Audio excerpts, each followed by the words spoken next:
2022 has been a very interesting year for the Braves, going from a non-playoff team to one of the league's best over the last 3 months. One reason for this is a decision made by manager Brian Snitker in early June, a decision that turned Atlanta's season around and made him look like an absolute genius. Before I get into it, welcome back to the War Room, a channel where I discuss all things baseball related. Subscribe to the channel if you're new, and let's get straight to it. During the first 2 months of the 2022 MLB season, the Atlanta Braves weren't playing very good baseball. It looked like they were victims to the dreaded World Series hangover after bringing Atlanta their first World Series title since 1995 last October.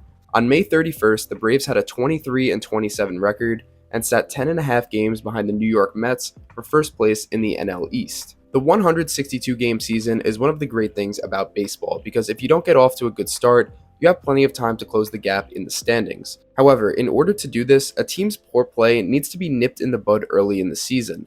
Otherwise, you'll spend the entire year thinking you have time, and before you know it, the season is over and you miss the playoffs. Braves manager Brian Snitker knew this. He clearly felt that after being this far back in the division only 50 games into the year, something needed to be done and fast. Snitker said that on the night of May 31st, he was having trouble sleeping due to the team's poor play. He jotted down some notes in his hotel room and called a team meeting the next day. Reports say that the meeting was very calm, and Snitker's main message for the team was to relax. He felt they were putting too much pressure on themselves to live up to the hype of last season. He wanted his club to realize that 2021 was in the past and doesn't mean anything anymore, while 2022 is a new year and there was still time to turn it around.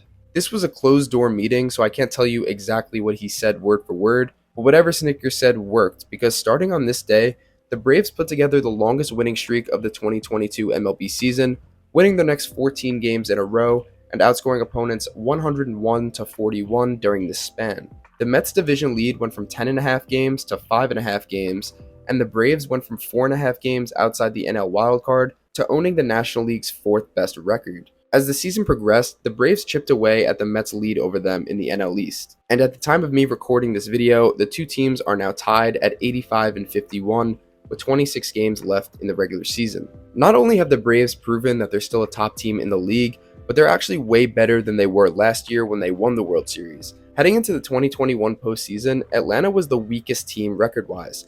Every single team in the playoffs, including the wildcard teams, had more wins than them, since an 88-73 record was enough to win their weak division. It also didn't help that their star player, Ronald Acuna Jr., tore his ACL earlier that year, which sidelined him the rest of the season. But despite all of this, Atlanta beat the 95-win Brewers, 106-win Dodgers, and 96-win Astros to win the World Series. If that 2021 postseason run proved anything, it's that your regular season record really doesn't mean much in October. So just because the Braves have a better record this year doesn't mean they're locked to win again by any means. But if they do repeat as champs, they'll be the first team to accomplish this feat since the Yankees in 2000. And we might be looking at Brian Snitker's June 1st team meeting as one of the best managerial decisions of all time. Do you think the Braves are going to finish the job and win the NL East in this final month of baseball? Let me know what you think in the comments. Thank you for watching the video, like if you enjoyed, and as always, I'll see you guys in the next one.